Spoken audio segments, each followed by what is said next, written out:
Hey guys, it's Wally. We're gonna get into a homebrew tonight, and we're not gonna get a Wally beer. We're gonna get a Brock beer. So tonight's Tuesday night, so tomorrow's Homebrew Wednesday. So I'm gonna do a little review, not too much of a review. We'll review this rye saison, 7.8% Abva. So we're going to get into that, and we're going to talk about just what I've been up to. I got some little bit of brewing porn for you guys to look at, but anyway, we're going to get into it, and we'll see where it goes from there. Hopefully it's not too long. All right. Woo! I've had one of these before. It's been a while, but we're going to go ahead and review it.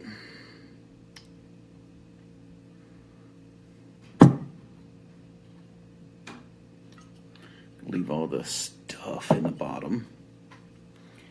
So here we go. Beautiful, clear. Got some bubbles streaming up through there. It's clearer to me than it is probably to you guys. But anyway, definitely saison-y. It's got that saison smell to it that everyone's familiar with. Not a whole lot of rye. There's some citrus in the background. It's almost berry kind of sweetness, maybe. I don't know. Maybe a little bit of rye on the nose. I'm not. Maybe that's what that is. Maybe a little spicy. I don't know. So let's get into it.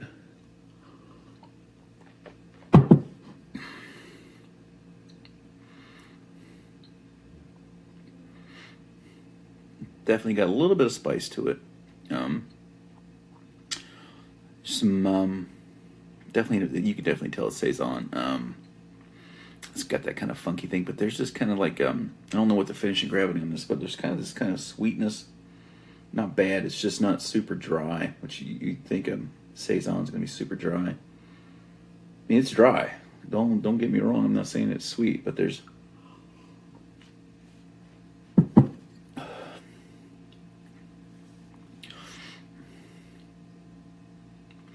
There's like fruit, almost. I'm getting that berry thing still, but it's dry. It's just not. So it's hard to define when I say sweetness. It's not. I mean, it really dries out in the back end, but it's almost got kind of like a bubblegummy thing going on.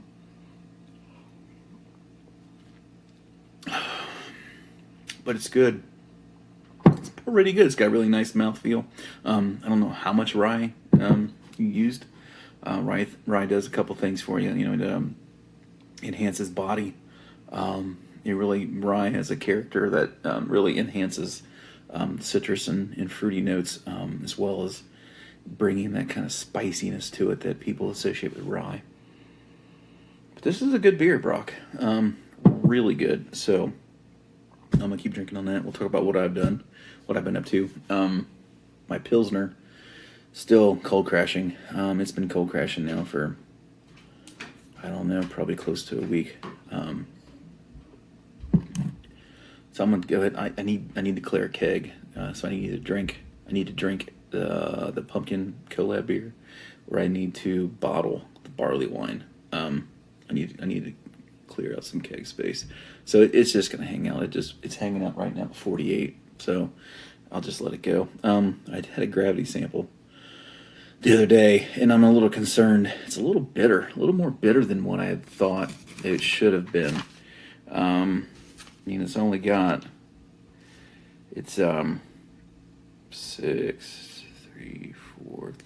IBUs. That's all it is. So it shouldn't be that bitter, and that's the same IBU as I made it before.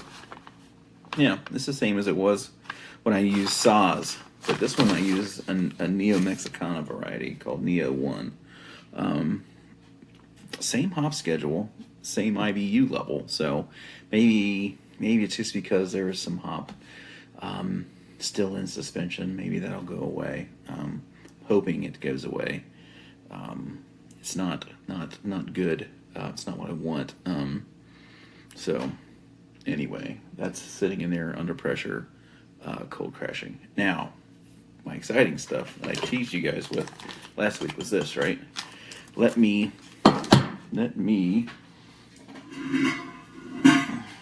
turn some stuff around. Let me grab this for you guys. Let me pause. All right, so what we're looking at here, I bought a 7.6 gallon keg menter, right? And it comes with a pressure kit, which is that lid there. And I bought another spunding valve there. So it's got this valve here is the liquid line, so the silicone is going to come into the T and go down. That's the spunding valve line, so that's gas. So that's how I'm going to off gas. And since this doesn't have a bottom outlet, this is how I'm going to dry hop. With this 4-inch, this is all 4-inch diameter.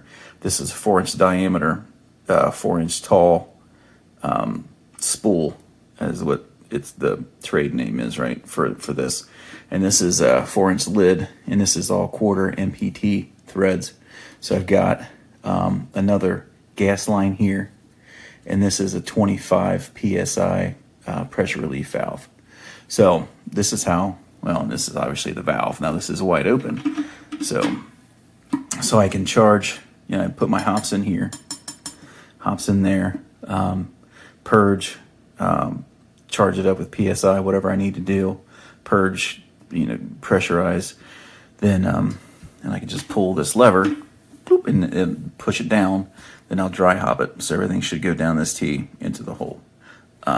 So why do you say the 4-inch tall spool instead of a side glass? Well, this whole thing is too tall. If I could get 2 inches out of that T, out of the height of that T, everything would be great. I've only got 35 inches of height in my keezer, so you can see that spool is quite a bit taller. I mean, that side glass is quite a bit taller than the spool, so I can't fit everything in there and attach the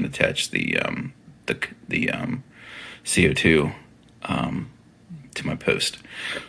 Now what I'm doing, I bought 2 street elbows for the pressure valve and for the gas post. So those will come out directly 90, right? So that'll be easier that way. But still, that T is really just giving me the business. And if it was just 4 inches shorter, I'd be in business. But anyway, all this should be fine. Keg menter, the price isn't bad, but all this claptrap together is too much. That's a fucking rabbit hole. I went down a rabbit hole. So probably what I'm gonna do is probably this sight glass, and it's probably gonna go back. I bought an elbow to come off of here, to come up, then use a sight glass here.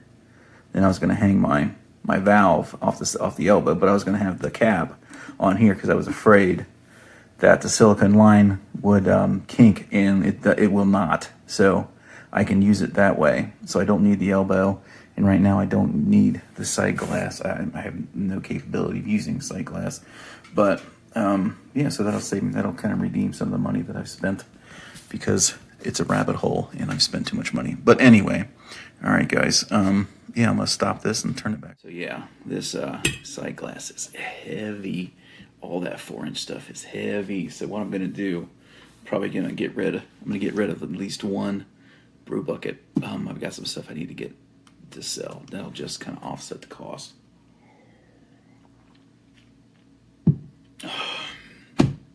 Man, that's good, Brock. So cleaning that thing is, I bought this CIP, and this is 1.5 inch tri-clover flange on it. So I never did use it for my intent. So I'm going to shorten my keg washer. Then I can put this on my keg washer and use this CIP ball to clean that keg menter. So that's easy peasy, lemon squeezy. So yeah, that's pretty much it for me, besides Nate and Josh Hoover and Dawn got me pretty drunk Friday night at the BrewTubers official BrewTubers online homebrew club meeting Friday evening. Got me drunk, and I think I finally went to bed at 3 in the morning. So it's their fault. I'm much too young to take care of myself. I'm a minor. I'm only 20 years old. I don't know any better. So really, that's it for me, guys. Pretty excited to try out this new toy I got. But until then, yeah, next week's probably gonna be pretty boring unless I decide to clear out a beer line or whatever. So anyway, guys, that's it for me. Cheers, peace.